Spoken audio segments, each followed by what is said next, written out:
నమస్తే, welcome to our channel. నేను సౌజన్య. జగన్మోహన్ రెడ్డి ఇప్పటి వరకు కూడా ఆయన అందరికీ షాక్ల మీద షాక్లు ఇచ్చారు. కానీ ఇప్పుడు జగన్కి షాక్ల మీద షాక్లు వస్తూ ఉన్నాయి. ఆల్మోస్ట్ 60 మంది ఎంపీలు జగన్మోహన్ రెడ్డికి షాక్ ఇచ్చారంట. ఏంటి ఇందుకు ఎవరు 6 మంది? ఈ అంశానికి సంబంధించి మనతో మాట్లాడడానికి, వారి విశ్లేషణని మనతో పంచుకోవడానికి ఈరోజు మనతో పాటు ఉన్నారు సీనియర్ పొలిటికల్ అనలిస్ట్ అంకమరావు గారు ఉన్నారు. వారితో మాట్లాడదాం. నమస్తే అండి. నమస్తే అండి. అంటే ఏదేది తిరిగిస్తారో తిరిగి మళ్ళీ అదే వస్తుంది అని అంటారు కదా. సో జగన్మోహన్ రెడ్డి ఒకనొక టైంలో అందరికీ షాక్ల మీద షాక్లు ఇచ్చుకుంటూ వెళ్ళారు. ఇప్పుడు జగన్కి అందరూ షాక్ల మీద షాక్లు ఇస్తున్నారు. ఆల్మోస్ట్ 6 వైసీపీ ఎంపీలు జగన్మోహన్ రెడ్డికి షాక్ ఇచ్చారు. రఘురామకృష్ణరాజు గారు కావచ్చు, బాలేని శ్రీనివాసులు రెడ్డి అండ్ సంజీవ్ కుమార్ గారు, వల్లభనేని వంశీ గారు, శ్రీకృష్ణదేవరాయలు. సో ఇలాగ 6 జగన్మోహన్ రెడ్డికి షాక్ ఇచ్చారు అని అంటున్నారు ఎంపీలు. ఇది ఎంతవరకు వాస్తవం? అసలు ఏం జరిగింది అంటారు? అంటే మీరు ఉదాహరించిన పేర్లలో మామూలుగా ఇప్పుడు ఇంకా పార్టీ మారకుండా ఉన్నది వేమిరెడ్డి గారు ఒక్కళ్ళే. మిగిలిన వాళ్ళందరూ చూసుకుంటా ఉంటే ఆ లోక్సభ సభ్యులు వాళ్ళకి కృష్ణదేవరాయలకు వచ్చేసరికి నరసరావుపేట మంచి పనులు చేసిన వ్యక్తికి ఆయనకు అవకాశం కల్పించట్లేదు. ఆయన పార్టీకి రాజీనామా చేశాడు. తర్వాత కర్నూలు ఎంపీ గారు కూడా ఆయన కూడా మనస్తాపంతో ఉన్నాడు. ఆయన కూడా దూరంగా ఉన్నాడు. ఇప్పుడు వేమిరెడ్డి గారి వంతు వచ్చేసింది. మరి వేమిరెడ్డి గారు నిన్నదాకా నెల్లూరుకు పోటీ చేస్తారనుకున్నారు. ఇప్పుడు ఆయన్ని కూడా చేయరంటున్నారు. వల్లభనేని వంశీ గారు, వల్లభనేని బాలశౌరి గారు ఈరోజు పార్టీ మారి జనసేన పార్టీలో చేరాడు.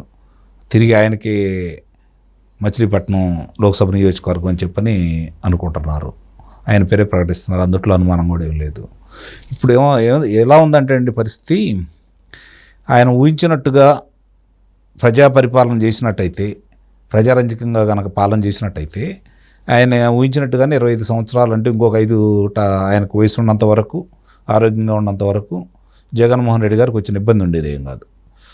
ప్రజలు అనుకున్నది వేరు, ప్రజలు ఆశించింది వేరు, ప్రజలు కోరుకున్నది వేరు, ఇప్పుడు ఈయన చేస్తున్నది వేరు. రావడంతో ఆయన ప్రజాపాలనలో కాకుండా ఆయన కక్షపూరిత వ్యవహారం చేస్తాడు అని చెప్పని ప్రజావేదిక కూల్చినప్పుడు ఏమనుకున్నారంటే, ముందుగా ఇదేదో అక్రమంగా కట్టడం కదా, దీన్ని కూల్చేశాడు, అందరిని ఇలా చేస్తానన్నాడు, అందరికీ ఒక హెచ్చరిక చేస్తున్నాడు అని చెప్పని భావించడం కూడా జరిగింది. కానీ దానితోటే అయిపోయింది. అది ఎక్కడ అక్రమ కట్టడాలు రాష్ట్రంలో ఎక్కడ ఉన్నా కూడా ఏం దాడి జోలికి పోవట్లా.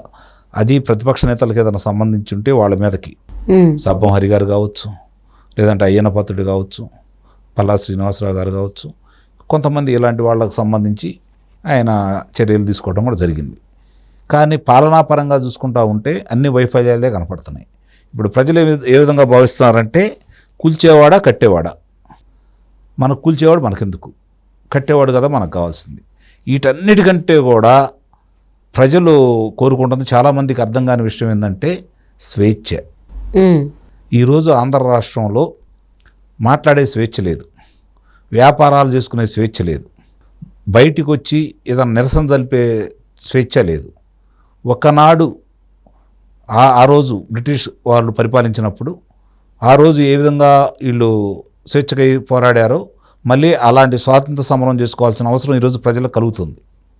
అందుట్లో ఎలాంటి సందేహం కూడా లేదు. కాబట్టి ఈరోజు ప్రజలందరూ ముక్తకంఠంతో ఆ రోజు మనకి తెల్లదొరలే ఇతని కంటే గొప్పవాడు రా అనే ఆలోచన తీసుకొచ్చాడు ఈయన. కొన్ని మంచి పనులు చేశారు వాళ్ళు, ఇలా చేయలేదు. ఆ రోజు వాళ్ళ అవసరం కావచ్చు, అది ప్రజల కోసం కాకపోయినా కూడా వాళ్ళ అవసరం కోసమైనా కొన్ని మంచి పనులు చేశారు వాళ్ళు. అది ప్రజలకు కూడా ఉపయోగపడింది. కానీ ఈయన వాళ్ళు ఇప్పుడు చేసే పనులు దేనికి ఉపయోగపడలేదు.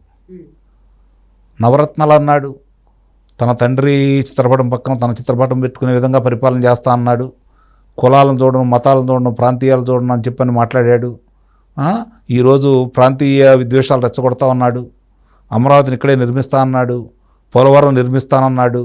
మనం మండబులపాటు మనం నిర్మించుకోలేమా, కేంద్రం మీద ఆధారపడాలా, మన దగ్గర డబ్బులు లేవని మాట్లాడాడు. మరి 70% పూర్తి అయిపోయిన పోలవరాన్ని ఈరోజు కూడా దాన్ని ముందుకు తీసుకెళ్ళటం లేదు. మరి ఇవన్నీ చూసుకుంటా ఉన్నారు. పట్టిసీమ తీసుకొచ్చేసరికి దానివల్ల ఎన్నో ఉపయోగాలు ఉన్నాయి. గోదావరి నీళ్లు తీసుకొచ్చేసి కృష్ణా పరివాహ ప్రాంతంలో కలిపి ఆ ప్రాంతానికి మొత్తానికి మేలు చేశాడు చంద్రబాబు నాయుడు గారు. మరి దాన్ని సకాలంలో నీరు అందించకుండా ఈరోజు నిన్న అకాల వర్షాలకి ఏ విధంగా పంట నష్టపోయిందో, రైతులు ఏ విధంగా దెబ్బతిన్నారో చూస్తూనే ఉన్నాము. విద్యార్థులను చూసుకుంటా ఉంటే మరి వాళ్ళకి ప్రత్యేక హోదా వస్తే ఏదో తీసుకొస్తానని చెప్పి ఆయన భావించాడు, చెప్పాడు, నమ్మారు యువత, ఆయన మాటలు నమ్మారు. నేను కేంద్రం మెడలోంచి తీసుకొస్తానని అన్నాడు. మరి ఏ ధైర్యంతో అన్నాడు ఆ రోజు? ఈ రోజు వచ్చేసరికి ఆయన మొట్టమొదటి రోజే ఇంకా ముఖ్యమంత్రిగా ప్రమాణ స్వీకారం చేయకముందే ఆయన వెనుక తగ్గాడు ఆ మాటలకి. వాళ్ళకి ఎక్కువ బలం ఉంది, మనం ఏం చేయలేము అని చెప్పని. పోరాటానికి బలానికి సంబంధం ఏముంది? నీ హక్కుల గురించి నువ్వు పోరాడుకోవాలి కదా.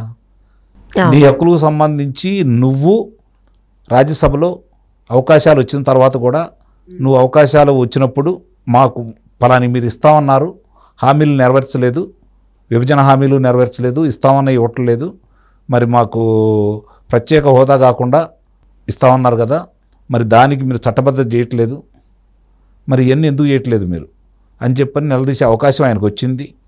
రాజ్యసభలో కనుక వాళ్ళకి అనుకూలంగా కనుక ఈయన నిలబడకపోతే వాళ్ళు ఈయన హామీలు నెరవేర్చేవాళ్ళు, నెరవేర్చకపోతే వాళ్ళే దోషులు అయ్యేవాళ్ళు. ఇప్పుడు నువ్వు దోషి అయిపోయావు. ఇవన్నీ చూసుకొని దానికి సంబంధించినటువంటి లోక్సభ సభ్యులు కావచ్చు, ఇప్పుడు వేమిరెడ్డి ప్రభాకర్ రెడ్డి గారు లాంటి రాజ్యసభ సభ్యులు కావచ్చు, వాళ్ళ ఆలోచన విధానాలు చూసిన తర్వాత మనకు ప్రజలకు ఇచ్చిన హామీని ఏమీ నెరవేర్చట్లేదు. ఈరోజు చూసుకుంటా అంటే వర్గాలు లేదు, కులాలు లేదు, మతాలు లేదు, ప్రాంతాలు లేదు, అన్ని విధాలా మనం అన్యాయం అయిపోయాము. ఏమి చెప్పుకోవడానికి ఏమి లేకుండా పోయింది. మరి రాజధానికి కావాల్సినటువంటి 30,000 ఎకరాలు కాదు ఇంకా ఎక్కువ తీసుకోమని చెప్పని అన్నాడు. మరి ఆంధ్ర రాష్ట్రానికి నడిబొడ్డున ఉందన్నాడు. ప్రాంతీయ విద్వేషాలు రెచ్చగొట్టకూడదని చెప్పని నేను మద్దతు తెలుపుతున్నానన్నాడు. మరి వాళ్ళు దాన్ని కాదని చెప్పని 3 ప్రాంతాలు ఎందుకు తీసుకొచ్చాడు? ఈయన తీసుకొచ్చిన చాట అయినా సరే ఎంతవరకు న్యాయం చేస్తున్నాడు? ఏం చేశాడు? ఎందుకు ఇంత కక్షపూరితంగా వ్యవహరిస్తున్నాడు? నిరుపేదలకు సంబంధించి అన్నా క్యాంటీన్లు ఎందుకు తీసేశాడు? 3 పూట్ల తినేవాళ్ళని. మరి పోనీ అవి తీసేసి రామారావు గారి పేరు లేకపోయినా కనీసం తన పేరు అన్నా పెట్టుకో, వాళ్ళ నాన్నగారి పేరు పెట్టినా బాగుండేది. ఎందుకు అలా తీసేశాడు? మరి ఇప్పుడు ప్రజల దగ్గరికి వెళ్తే ఏం సమాధానం చెప్పాలి? అమ్మఒడి పథకం ఒక్కడ తప్ప మిగిలిన ఏంటి ఈయన కొత్తగా తీసుకొచ్చింది? మనం సమాధానం చెప్పలేకపోతున్నాం. దాంట్లో కూడా పేరు మార్చుకొని పెట్టుకున్నాడే తప్ప గతంలో దానికి సంబంధించి చాలామందికి ఇంట్లో ఎంతమంది ఉంటే అంతమందికి తెలుగుదేశం పార్టీ ఉండగా లబ్ధి చేకూర్చారు. ఇవన్నీ చూసుకుంటా ఉంటే మనకి ఈయన చేసే పనులన్నీ చాలా అస్తవ్యస్తంగా ఉన్నాయి, కక్షపూరితంగానే ఉన్నాయి. 2019 నుంచి ఇప్పటి వరకు కూడా వాళ్ళకి మాట్లాడే అవకాశం లేదు కాబట్టి, ఏమనే అవకాశం లేదు కాబట్టి ఒక భయం పెట్టాడు. సో ఇప్పుడు ఎన్నికల సమయం రాబోతోంది కాబట్టి అందరూ బయటికి రావడం, లేకపోతే అలకపానుపులు ఎక్కడమో ఏదో ఒకటి వాళ్ళ అసంతృప్తిని బయటికి తెలియజేస్తున్నారు వైసీపీ. దానికి కాదండి, దానికి కాదు, అపారమైనటువంటి ఆధిక్యత వచ్చింది కాబట్టి భయం పట్టుకుంది వాళ్ళకి. అలాగే జరిగిన కొన్ని పరిణామాలు చూసి భయపడిపోయారు, మనకు కూడా ఆ గతి పట్టిద్దేమని చెప్పి.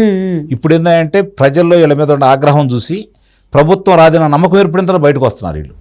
లేకపోతే ఈ 4 సంవత్సరాలు 8 నెలల కాల పరిమితిలో జరిగిన అక్రమాల గురించి, అన్యాయాల గురించి ఎవరు గొంతెత్తలేదు కదా. అవును. సో ఈ రోజు ఏదో వీళ్ళు బయటకు వచ్చి వేరే పార్టీలో చేశారంటే సచ్చిరులు అయిపోరు. వీళ్ళని ఆ పార్టీలో చేర్చుకున్నారంటే వాళ్ళది కూడా తప్పు ఉంది. అంటే ఇప్పుడు వైసీపీ ఎంపీలు కానీ ఎమ్మెల్యేలు కానీ ఎవరు కూడా పలానా అభివృద్ధి కార్యక్రమాన్ని చేస్తామనేటువంటి మాట ఇచ్చే అధికారం వాళ్ళకి లేదు కదా. కేవలం పోస్టింగ్ వరకే ఉంది. ఈ పని ఖచ్చితంగా ఈ అభివృద్ధి నేను చేస్తాను అనేటువంటి మాట ఇచ్చేది వాళ్ళకి లేదు, ఎమ్మెల్యేలు కావచ్చు, ఎంపీలు కావచ్చు. సో నామకే వాస్తా పేర్లు తప్ప వాళ్ళు ఏం డెసిషన్ తీసుకునేటువంటి ఛాన్స్ లేదు కదా. సో ఇప్పుడు వాళ్ళకి టైం వచ్చింది కాబట్టి ఎమ్మెల్యేలకి, ఎంపీలకి మాట్లాడేదానికి. సో దీన్ని వాళ్ళు సద్వినియోగం చేసుకుంటున్నారు. ఇప్పుడు మాకు నామకే వాస్తా ఇచ్చినటువంటి పోస్టింగ్లు మాకెందుకు, మేమన్నా పని చేయాలి తప్ప. సో కాబట్టి మేము ఇక్కడెందుకు, మాకు అసలు పని చేయలేనటువంటి పోస్టింగ్లు మాకెందుకు, మేము బయటికి వెళ్ళిపోవడానికే నిర్ణయించుకున్నాం అన్నట్లుగా వీళ్ళందరూ బయటకు వస్తున్నారు అని చెప్పి అనుకోవచ్చు అంటారా? చాలామంది లోక్సభ సభ్యులున్నా కూడా, ఆ రోజు బలం ఉన్నా కూడా వాళ్ళలోంచి బయటకు వచ్చి గల్లా జయదేవ్ గారు, రామ్మోహన్ నాయుడు గారు, ఇదే కేసినేని నాని గారు లోక్సభలో వాళ్ళు మాట్లాడిన విధానానికి తిరిగి వాళ్ళు ముగ్గురే గెలవగలిగారు. అదేవిధంగా వీళ్ళు ఇప్పుడున్నటువంటి 22 మందిలో ఒక మా రఘురామకృష్ణరాజు గారిని తీసేస్తే మిగిలిన 21 మంది కావచ్చు, 9 మంది రాజ్యసభ సభ్యులు కావచ్చు, అందులో విజయసాయిరెడ్డి గారు కొంతమంది వాళ్ళు ఉన్నారు, వాళ్ళు ఇటు మాట్లాడరు. మిగిలిన వాళ్ళైనా సరే రాష్ట్ర సమస్యల గురించి గొంతెత్తి మాకు ఈ అన్యాయం జరిగిపోతుంది, మీరు ఎందుకు మాకు చేయరు అని చెప్పి గనక కనీసం 1 సంవత్సరం నుంచి మొదలుపెట్టినా కూడా ఈరోజు వాళ్ళు అందరి దగ్గర నిజమైన ప్రజానాయకులుగా మిగిలిపోయేవాళ్ళు. కానీ వాళ్ళు మాట్లాడాల. ఎందుకు మాట్లాడలేదని ఇప్పుడు వాళ్ళ దగ్గర సమాధానం లేదు కదా. కాబట్టి ఈరోజు వాళ్ళు వచ్చేసి ఈ పార్టీలు చేయడం వాళ్ళ అవసరాలు, చేర్చుకున్న పార్టీలు కూడా వాళ్ళ అవసరాలే. ఇప్పుడు శ్రీకృష్ణదేవరాయలు గారు ఉన్నారు, నిస్సందేహంగా ఆయన మంచి వ్యక్తి, మంచి పనులు చేశాడు.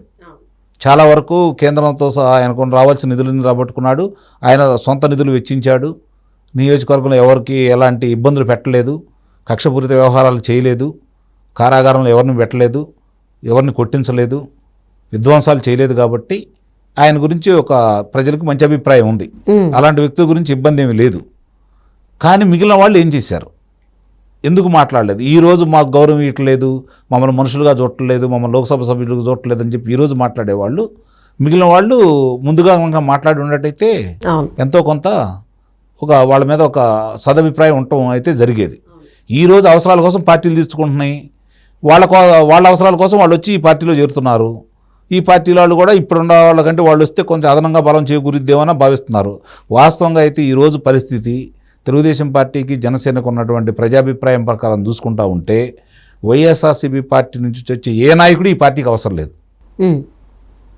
ఏ నాయకుడు కూడా అవసరం లేదు. ప్రజలు దానికి సిద్ధమై ఉన్నారు వీళ్ళని గెలిపించుకోవడానికి. కానీ వీళ్ళు ఇంకేదో పిరిగితనం ఉంది. ఓకే, అది. సో అసలు వైసీపీ నాయకులు అధికారం వచ్చినప్పటి నుంచి కూడా ఏం మాట్లాడలేదు. ఇప్పుడు అధికారం చేతులు మారేటువంటి సమయంలోనే వాళ్ళు మాట్లాడుతున్నారు వాళ్ళ అధికారం కోసం, అది కూడా వాళ్ళకి టికెట్లు ఇవ్వమనే. సో మరి ఇది ఎందుకు మాట్లాడలేదు ఇన్ని రోజులు? ఇప్పుడు వాళ్ళకి అధికారం కావాలి, టికెట్లు కావాలి అని ఎందుకు అడగడానికి మాత్రం నోర్లు వస్తున్నాయి? అందులో అసలు ఏమైంది, ఏం జరుగుతుంది? ఒకప్పుడు షాకులు ఇచ్చేటువంటి జగన్ ఇప్పుడు షాకులు తీసుకుంటున్నారు, అది కూడా వాళ్ళ పార్టీ నాయకుల నుంచే. సో ఇది ఎక్కడి వరకు వెళ్ళబోతుంది ఏంటని చూద్దామండి. Thank you so much for spending your valuable time with us, Ankamarao గారు. Thank you.